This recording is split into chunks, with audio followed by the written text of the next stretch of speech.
back up here in the Spear Hiking Trail. We're doing a little night hike tonight. Got up here when it was dark and hiked in by the Kimball Creek. We came up here and set up, you know, in the dark. We haven't done that yet, so hiked in a little bit. We set up in the dark, set up our hammock. Tonight's a beautiful night. There's no clouds. This is probably the first trip we're coming up here without rain, so we get to take our tarps down or don't even set them up and go topless without the tarps. So that's going to be nice, looking at the stars. We came up here and tried to look for firewood to get a little fire going, and it's pretty challenging when it's, you know, late in the season and all the firewood's picked out pretty good. So we had to hike around, try to find what we can get, and got a little fire going though. So, but on this trip we're going to start up by Canada, and we're going to hike down to Hovland. It's a little stretch that we haven't hit yet. We're looking forward to hitting that. Up here again, I got my buddy Runner is up here with me. He just got a little fire going. As you can see, it's not a little fire. He's a former firefighter for Woodbury, Minnesota. I wouldn't expect nothing else, but there's like a building burning down here. What do you think, Runner? What, it's a beautiful night. You could see the stars. It's just gorgeous out here. I think it's about 42 degrees. We can see our breath, but the fire nice and warm, and it's just a perfect night for us, I think. Here. Well, it's morning time, our first night up here. The weather report was supposed to be just beautiful days with no clouds. We started off last night with the stars out, watching the stars, and yesterday we didn't deploy our tarps. We didn't even put them up. We just thought, well, you know, we're going to trust the weatherman. It's not supposed to rain. I thought this trip I probably won't even put my tarp up. It's supposed to be so nice up here. But in the middle of the night, about 1:30 in the morning, I felt a little bit of drizzle. I checked I went over the top of my top quilt, and I felt it was wet, and I jumped up and got up and I tried to put my headlight on, and my headlight wasn't working, and I was trying to get my tarp deployed and pull out the tarp and try to get it, and I had a little flashlight I put in my mouth and while I'm deploying my tarp.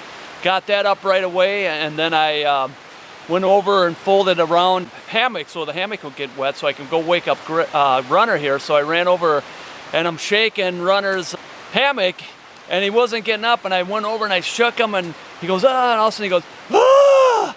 And I think he was dreaming that I was a bear. What do you think, Runner? Yeah, I thought it was a bear. I really did. Half asleep, and I sleep very, very soundly, but it kind of initially scared the heck out of me, but no damage. Everything's dry this morning, so we got the tarps up quick enough. So. Yeah, we made a huge mistake. Usually we have the tarps up with the stakes down ready to go so we can fold them, snake skin out, and then we just deploy the tarp, and it takes a minute. But we didn't do that because we really trust that it wasn't going to rain today. Huge mistake. I never done that before. I got bit. The weatherman got me, and I won't let that happen again. But later on today when we set up, I'll show you what I mean, how we have it in the snake skin ready to go. Just in case it rains, because if we would have had it set up like that, it'd been no big deal. But luckily it was just drizzling, so things didn't get wet. If it was raining hard, we would have really been in trouble. So good lesson learned. Learned the hard way. And we are having our hot chocolate, just made that. We always have our same thing every breakfast when we come up here, a little oatmeal that we put in our bag. So we put the water in the bag there, and then we let it sit for a little bit, and we eat out of the bag, so you know, less dishes. And Runner's, of course, always got his coffee nice and hot. Nice and hot, yeah. This nice new stove that that you made for me works great. Heats up that water really quick. So after breakfast, we're going to head up to, I think it's Otter Lake Road is at the very end, which for us is the beginning. So we're going to head up to the vista overlooking Canada where the Border Route Trail connects to it, and then we're going to head down and to our first campsite. I think it's Jackson Creek. It's probably going to be about 8-9 mile trip today, so not too bad, kind of a light one, but we're excited to be up here again. So we will see you at the camp. Bye-bye. Beautiful sight here. We don't want to tell you where it is, so we don't want anybody else coming here. So, but I think you already did. Whoops. We're here at the end of the Superior Hiking Trail, which is Canada, right across there. It starts off at the state park is Jay Cook State Park, goes to Duluth, and it's about 300 or so miles, 250 miles from Duluth to here. Now heading west from here at the end of the trail is a border route trail that heads to Ely, and it continues on to North Dakota. From here, if you go down the Superior Hiking Trail, it heads towards Wisconsin all the way to New York, which I think is called the Northland Trail, which is the longest trail in the United States.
That marker proves that we are in the United States.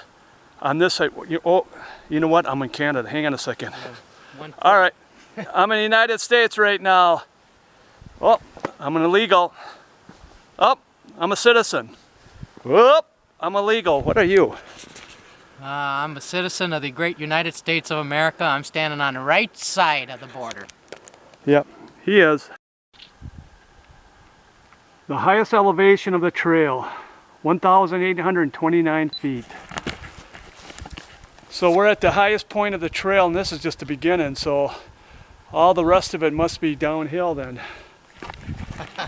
Not likely. I think we'll probably have a few up and downs along the way, but no, I don't think it's going to be all down. We're about, I'd say 2.5 miles from our campsite. I'll show you this overlook at this lake that we'll be next to right up here on the trail. So.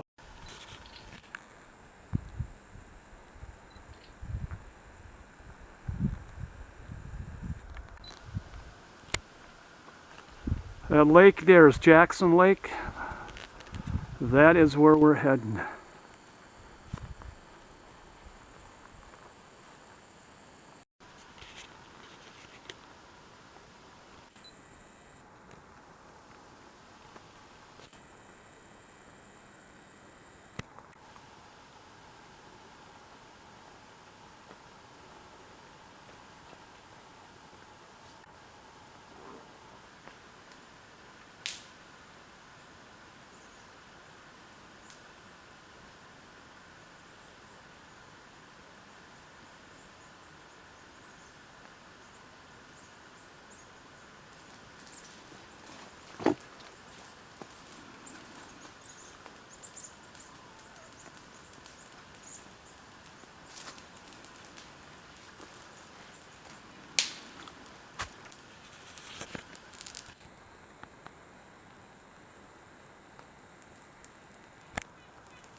What you doing there, fireman?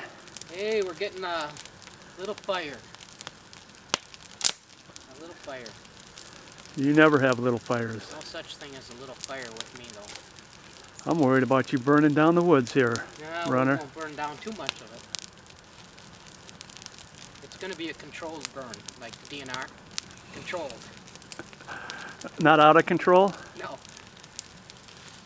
Here we have a couple rocks left by the glacier a couple thousand years ago. We call it, I think it's glacier erratics. Kind of cool how they just picked up them rocks. Just picked them up and then dropped them right there when the glacier moved. You can see how powerful that glacier was to pick up them rocks. It's kind of cool as you got these rocks underneath holding that big one up. Tried to get Runner to go underneath there to get that piece of wood underneath there, but couldn't talk him into it.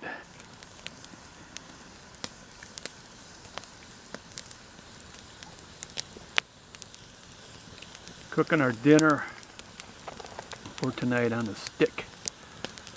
Meat on a stick. Can't beat that out here, can you, Runner?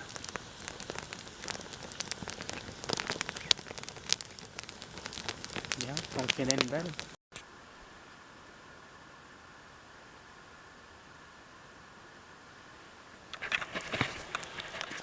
That was my little setup for the night.